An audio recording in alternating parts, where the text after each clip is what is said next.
Hello once again, readers of good books. My name is Pell, and this is once again coming from my college dorm room. Now, today I'm going to be reviewing a book for you entitled The Catcher in the Rye by J.D. Salinger. This is a classic novel that has been talked about and known about for years and years. I've heard about it for a long time.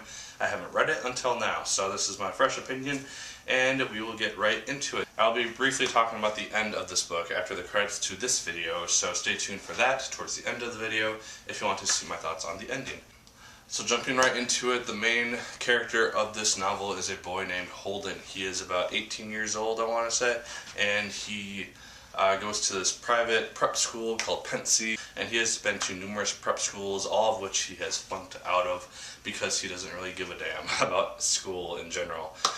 He just kind of wants to do what he does. He's really good at English, but he's terrible at everything else because he just doesn't care about them.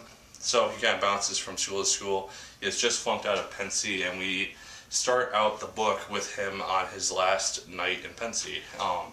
We are introduced to some of his roommates and friends throughout Pell, including one of his history professors. From there, he essentially leaves Pell a few days earlier than he thought it was, and he basically has a night in the town, or a few days in the town in New York City. I think that's where this is set.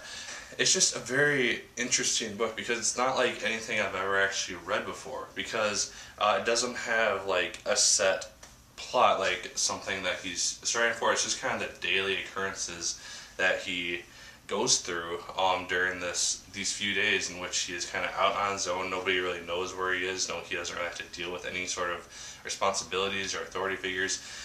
He goes to a hotel, he gets a room there, he drinks when people will serve him alcohol, and he has a prostitute come up to his room, and he gets a lot of cabs to different places, and very slowly throughout the book we kind of realize kind of the backstory of this guy and the people who he actually cares about, one of whom is his sister, who is much younger than he is, but she is also one of his closest friends. So he kind of talks about her off and on throughout the book, and she actually shows up towards the end.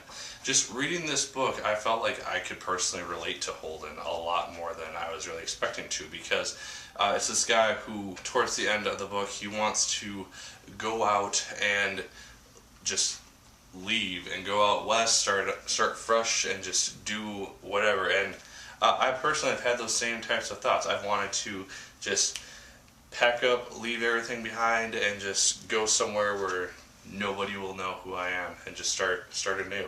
And it's just a very interesting comparison. And I don't know, it's just the book was written like 60 or 70 years ago, but it's still very relevant. Like, there are a few points where I could tell that it was written in an older time, but for the most part this book could be easily set in a modern setting, and that's where I kind of pictured it for the most part. It's just a very, very interesting book. Salinger did a great job on it. Some themes really quick would be freedom as one, just in that Holden kind of emphasizes throughout the book that he wants to be free to do what he wants. He doesn't want to be restrained by restrictions and rules and those types of things, which will kind of drag him down and make him kind of adjust to the system that is in place. And that's something that I think can be related to everyone, and then just, I guess, relatability in general, because like I said, this character is very relatable. Some people that I talked to after finishing the book about the book said that, yeah, they too could relate to Holden a lot more than any other character that they've read in literature. So this guy kind of emphasizes, I think, the young adult population in that, like 18 to 22, 23, in that it's these people who don't really know what they're doing with their lives yet, and just trying to kind of find their own way and figure out what makes them happy, and being lost and confused and all that stuff. And it's just a very interesting book, and it's kind of eye-opening, and makes you kind of look deeper inside yourself. I got way too into this book. If you can't tell already, I really did enjoy Catcher in the Rye. It's a very, very interesting story, and like I said, it's not like any book that I've really read before, and I found myself really enveloped into the story, and it's not too long. It's like 200 pages, 210, something like that, and Yeah, definitely check it out if you feel some sort of interest, if you like classic novels of any sort. It's definitely one to keep your eye on. So, like, favorite, comment, and subscribe if you so choose. I'd appreciate it immensely. Check out my top 10 books of 2013 up here somewhere. There will be a link to that, and yeah. As always, my good people, my name is Nick Pell, and once again, keep on reading.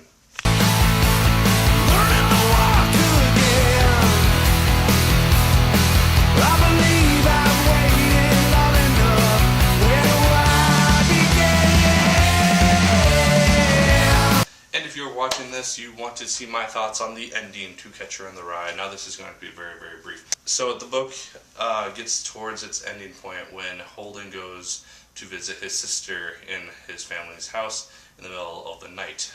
He sneaks in there and he just kind of finds her asleep. He wakes her up. She's all excited to see him, and then he tells her that he's probably going to be leaving, and he doesn't really know when he's going to be back, and it's just...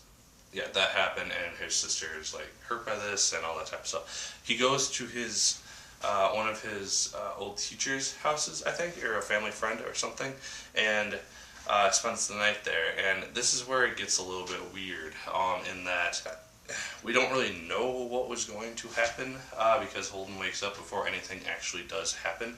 But the guy, he wakes up to the guy. I'm pretty sure he was patting his head. And if he hadn't woken up, or if he had stayed, something else could have developed in that situation. So it's probably good that Holden did get out of there. But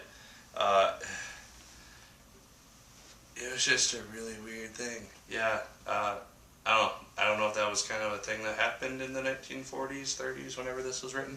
But yeah, a little weird. But an interesting part to put into the story. Like I said earlier, we have Holden who is wanting to leave, go out west and just be a new person, and he is convinced to not do this by his sister when she brings her own luggage with her when she's going to say goodbye to him, and she's like, I'm coming with you, I don't want to be here anymore either. And he says no, because he realizes she needs to stay because she needs to get an education and all that type of stuff. And he has to promise that he will stay as well, and he does stay. And then that's essentially where the book ends. It has like something of an epilogue in that the narrator says, this is where I'm going to end my story. There's more stuff that happened later, but I don't feel like talking about it. So I don't know if there is ever a sequel written to this book. I haven't heard of one. If there is, comment below and let me know about it, because that'd be cool, and I'd like to see more of Holden's story. But overall, very interesting book. I thought the ending could have been a little more fulfilling in what it was trying to do. I think it got the general idea about what the book was trying to do out there and made it really clear and all that stuff. But yeah, as a whole, the book is well done. Obviously, if you're watching this, you probably read it, and yeah, I had fun with it, and it was a book that I got really into. So, like, favorite, comment, and subscribe if you so choose. I'd appreciate it immensely. Comment below and let me know what you thought of Catcher in the Rye, and I would love to hear your thoughts on the book in general, or the ending, or a certain part, and or anything having to do with the story at all. And once again, my good people, my name is Nick Pell, and once again, keep on reading.